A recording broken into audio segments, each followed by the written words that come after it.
Hello दोस्तों, स्वागत है आपका आपके अपने YouTube channel online study 24x7 पर।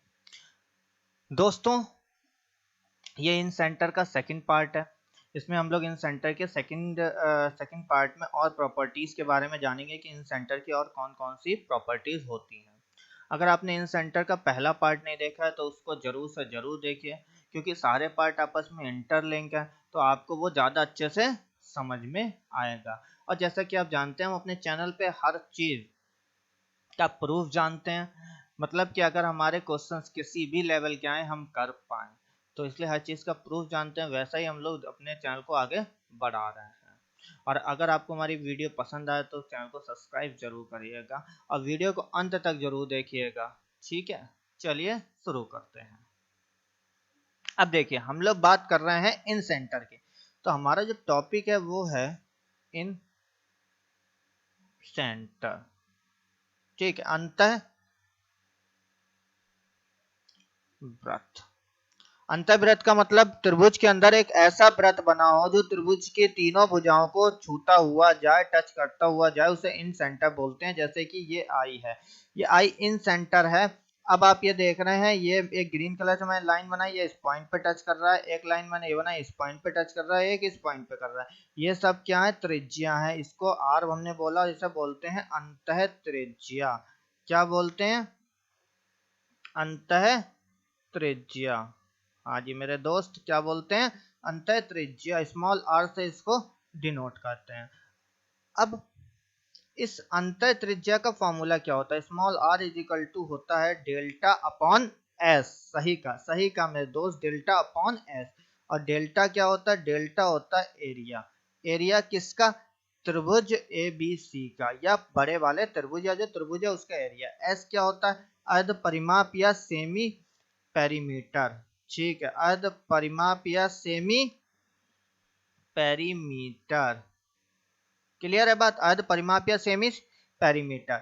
और जो एस होता है, S is equal to semi perimeter is equal to क्या होता है? A plus B plus C by 2 होता है। त्रिभुज की तीनों भुजाओं का योग बटा 2 क्या होता है? सेमी पेरीमीटर होता है।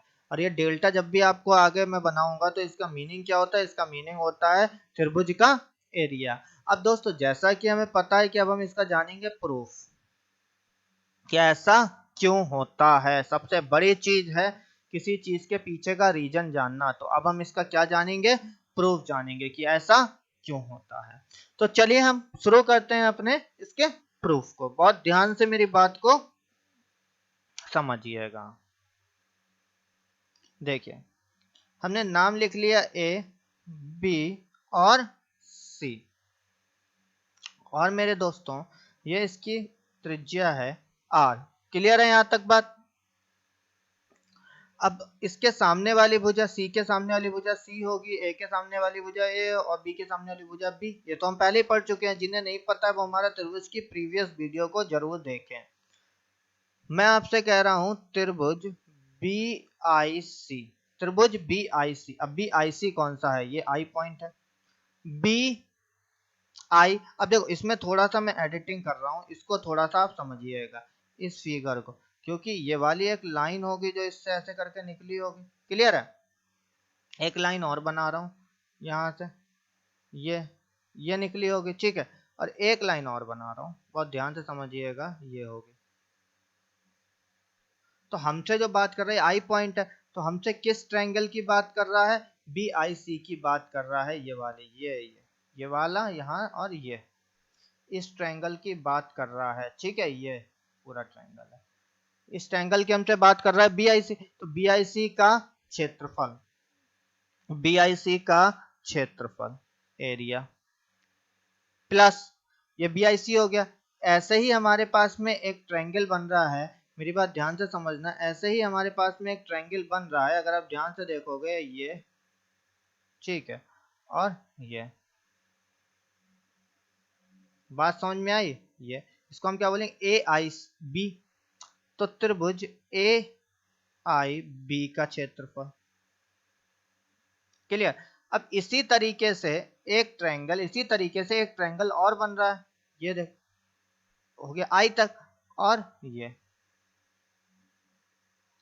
ए आई सी प्लस त्रिभुज AIC का क्षेत्रफल।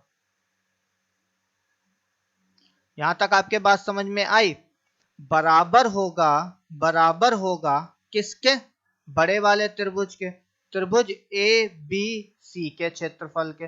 क्यों? क्योंकि त्रिभुज दो पार्ट में, त्रिभुज तीन पार्ट्स में डिवाइड है। अगर हम इन लाइनों को हटा दें, ये जो मेरी लाइनें हैं इन लाइनों को हम हटा दें तो त्रिभुज कितने पार्ट्स में डिवाइड है? देखो, एक पार्ट ये, दूसरा पार्ट ये, और तीसरा पार्ट ये पार्ट, ये पार्ट और ये पार्ट। तो त्रिभुज तीन पार्ट में डिवाइड आएगा। इन तीनों को जोड़ दें तो बड़े वाले के क्षेत्रफल के बराबर हो जाएगा। हमने लिख लिया। अब BIC का क्षेत्रफल ऐसे ही हम कहेंगे तो कितना होगा? थोड़ा सा ध्यान से समझिएगा कि BIC का क्षेत्रफल होगा कितना। BIC किस त्रिभुज की बात कर रहे हैं? इसकी। ठीक, ये R है और साइड A है, तो 1/2 A इंटू R, ये क्योंकि ऊंचाई भी है इसकी त्रिभुज की है। क्लियर है? इसी तरीके से त्रिभुज AIB का क्षेत्रफल, ये वाला और ये वाला, तो ये C है 1/2 C इंटू R, प्लस इसी तरीके से इस वाले त्रिभुज का क्षेत्रफल आप देखोगे तो ये R है और B है, 1/2 B into R is equal to, बड़े वाले त्रिभुज के क्षेत्रफल को हम यहाँ अगर डेल्टा मान लें, बड़े वाले त्रिभुज के क्षेत्रफल को हम क्या बोलते हैं? डेल्टा। तो अगर आप यहाँ ध्यान से देखोगे मेरे प्यारे दोस्तों, अगर आप यहाँ ध्यान से देखोगे तो आपको क्या समझ में आएगा? और R कॉमन ले लो इसमें से, R मैंने इस पूरे में से बाहर ले लिया, तो ये है A/2 plus B/2 plus C/2 is equal to delta. R bracket में, ध्यान से समझना, R ब्रैकेट में A plus B plus C/2 is equal to delta. यहाँ तक क्लियर है? यहाँ तक क्लियर है मेरे प्यारे दोस्तों? अब हम क्या कहेंगे? R इंटू, अभी पढ़ा था कि ये सेमी पेरीमीटर होता है त्रिभुज की तीनों भुजाओं का योग बटे 2, तो यहाँ पे हम S लिख देंगे इज इक्वल टू डेल्टा, और हमें R की वैल्यू चाहिए, R is equal to delta upon S, और यही हमें प्रूफ करना था या यही हमें लाना था। तो त्रिभुज की अंतःवृत्त की त्रिज्या होती है बड़े वाले त्रिभुज का क्षेत्रफल अपॉन सेमी पेरीमीटर। और अगर आप ये बात समझ गए तो आपको इसमें बहुत कुछ सीखने को मिला होगा। अगर कभी ऐसा क्वेश्चन कोई आएगा, आपसे खाली इस वाले त्रिभुज का एरिया पूछेगा, तो आप बहुत इजीली निकाल पाओगे बड़े वाले त्रिभुज का एरिया अपॉन 3। ठीक है, अगर इक्वल होगा तो, नहीं होगा तो कोई बात नहीं, बाकी हमें दो के एरिया दे रखे होंगे तो हम घटा के निकाल लेंगे। तो हमें सीखने को मिल गया इसमें। ठीक है, क्लियर हो गई बात अपनी? अब अपन बात कर रहे हैं नेक्स्ट की। नेक्स्ट टॉपिक क्या है हमारा? अब हम आपसे बात कर रहे हैं इसी में नेक्स्ट पॉइंट क्या है। नेक्स्ट पॉइंट देखते हैं।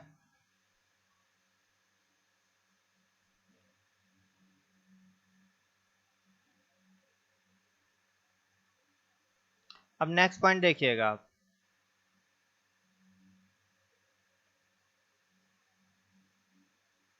अब देखिए नेक्स्ट पॉइंट क्या कहता है। नेक्स्ट पॉइंट बोलता है, नेक्स्ट पॉइंट जिसमें हम बात कर रहे हैं वो है फिफ्थ पॉइंट। ठीक है, अब फिफ्थ पॉइंट है क्या? फिफ्थ पॉइंट बात कर रहा है, फिफ्थ पॉइंट बात कर रहा है, मेरी बात ध्यान समझिएगा, एक समकोण त्रिभुज की। किसकी बात कर रहा है? एक समकोण त्रिभुज की।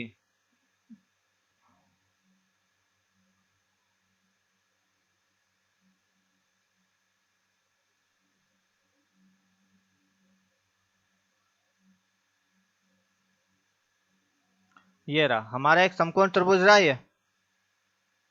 ठीक है, एक मिनट रुक जाइए।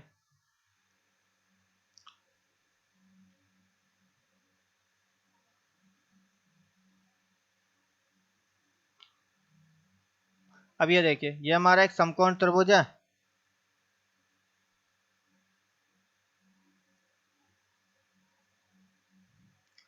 अब अगर मैं इस समकोण त्रिभुज के अंदर एक क्या बना दूं? एक सर्किल बना लूं। इस समकोण त्रिभुज के अंदर एक सर्किल ड्रॉ कर लूं, जो कि मैंने बना लिया, एक सर्किल बना लिया। समकोण त्रिभुज का नाम रख दिया ABC। अंदर एक सर्किल बनाया है तो इसकी भी कुछ त्रिज्या होगी। ठीक है, जो कि हमने आर मान रखी है। तो अगला पॉइंट बोल रहा है समकोण समकोण त्रिभुज में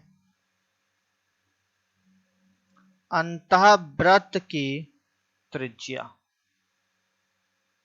वैसे तो वो जनरल फॉर्मूला आपको बताइए, उससे निकाल सकते हैं, वरना समकोण त्रिभुज में एक डायरेक्ट फार्मूला होता है। इसके सामने भुजा ए होगी, इसके सामने बी होगी, इसके सामने सी होगी, तो डायरेक्ट फार्मूला होता है। क्या होता है? A plus B plus C bye A plus B minus C, A plus B minus c by 2। समकोण त्रिभुज की त्रिज्या निकालने का, अंतर्वृत्त की त्रिज्या निकालने का डायरेक्ट फार्मूला होता है A plus B minus c by 2। ये बात बहुत ध्यान से आप समझना, ठीक है, बात बहुत ध्यान से आप समझना। थोड़ा सा नाम को चेंज कर लेना, मैंने ऐसे लिख दिया तो इसको चेंज नहीं करूंगा, नाम चेंज कर लेना। ये सी है तो यहाँ पे आप सी मान लो, ठीक है, और यहाँ पे बी मान लो, ये ए है और ये बी है। मतलब सी सबसे बड़ी भुजा है, सी कर्ण है। तो हम क्या कहेंगे यहाँ से? Perpendicular base minus hypotenuse upon 2, ये फॉर्मूला होता है समकोण त्रिभुज में अंतःवृत्त की त्रिज्या का। और मोस्ट मोस्ट मोस्ट इंपॉर्टेंट है, तो याद रखिएगा। ठीक है, क्लियर हो गई बात आपके? चलिए अब हम लोग इसका प्रूफ भी जानेंगे कि किस तरीके से आया। अब देखिए, इसके अंदर हमने एक सर्किल ड्रॉ कर रखा है। मेरी बात ध्यान से समझिएगा, एक सर्किल हमने ड्रॉ कर रखा है, सर्किल है, और ये वाली भुजा हमारी सी थी, ये हमारी बी थी और ये हमारी ए थी। यहां तक भी क्लियर होगा आपके? अब हमें प्रूफ करना है वही हाइपोटेनस वाला। देखिए उसका प्रूफ है क्या, कैसे ये चीज आई। हमको पता है अंतःवृत्त की त्रिज्या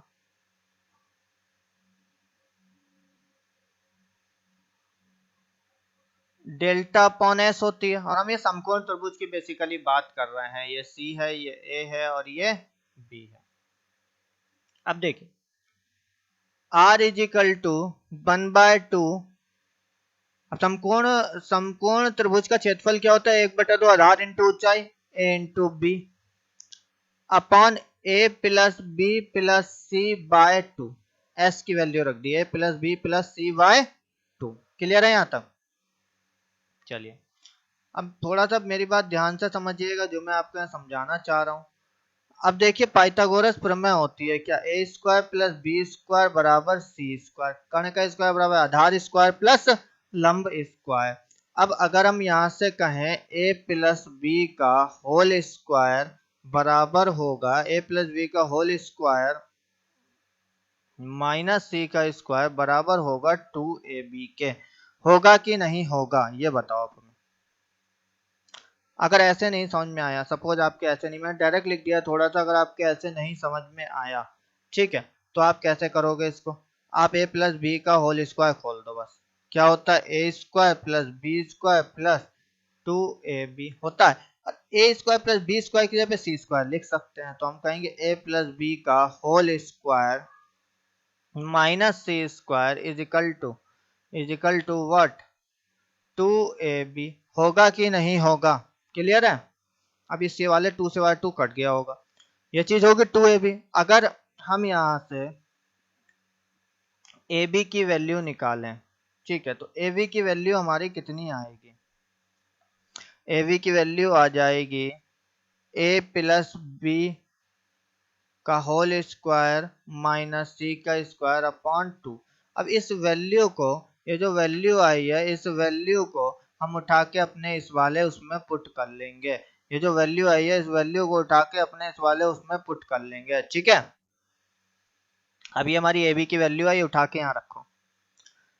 R is equal to A plus B का whole square minus C square upon 2 upon upon A plus B plus C चल रहा है, A plus B plus C चल रहा है, हमने रख दिया A plus B plus C, क्योंकि 2 से 2 कट गया था। अब अगर ऊपर वाले को आप देखोगे, ये वाले चीज, तो ये क्या बना?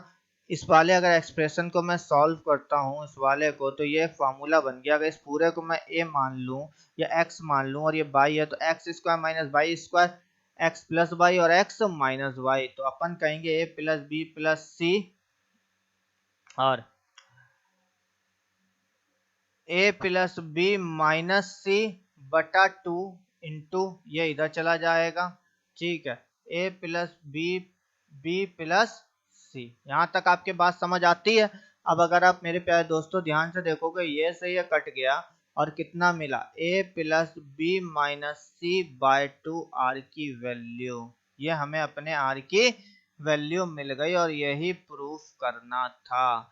तो मतलब हमने सीखा कि समकोण त्रिभुज की त्रिज्या क्या होती है, A plus B minus c by 2, या हम कहेंगे base plus perpendicular minus hypotenuse upon 2 अंतः वृत्त की त्रिज्या।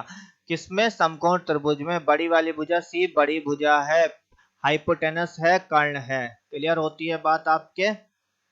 ठीक है, तो ये बात हमने एक तो अपने दो बातें जान ली अपने इसमें, जो कि हमारी काफी ज्यादा इम्पोर्टेंट है। ठीक है, चलिए अब अपने मिलते हैं अपने नेक्स्ट वीडियो में। और अगर आपको ये वीडियो पसंद आई हो तो चैनल को अभी सब्सक्राइब करिए और बेल आइकन को प्रेस करिए, जिससे आपको इसी तरीके की वीडियो और मिलती रहे। और इस तरीके से ज्योमेट्री आपको पूरे यूट्यूब में कहीं पढ़ने को नहीं मिलेगी, इतने डिटेल में ज्योमेट्री को। और जैसे जैसे आप मेरे संग आगे चलेंगे तो आप देखेंगे मैं ज्योमेट्री कम से कम 8 से 900 क्वेश्चन करवाऊंगा आपको। तो आपकी ज्योमेट्री ऐसी हो जाएगी, पेपर में कहीं से भी ज्योमेट्री आए आप कर पाएंगे। और इसी तरीके से पूरी एडवांस मैथ हम ऐसी पढ़ेंगे, केवल ज्योमेट्री की बात नहीं, पूरी एडवांस मैथ और अरिथमेटिक। तो आप देख ही रहे हैं कि हर चीज को सिस्टमेटिक बताया जा रहा है, ऐसा क्यों हो रहा है। ठीक है, चलिए मिलते हैं आपसे नेक्स्ट वीडियो में।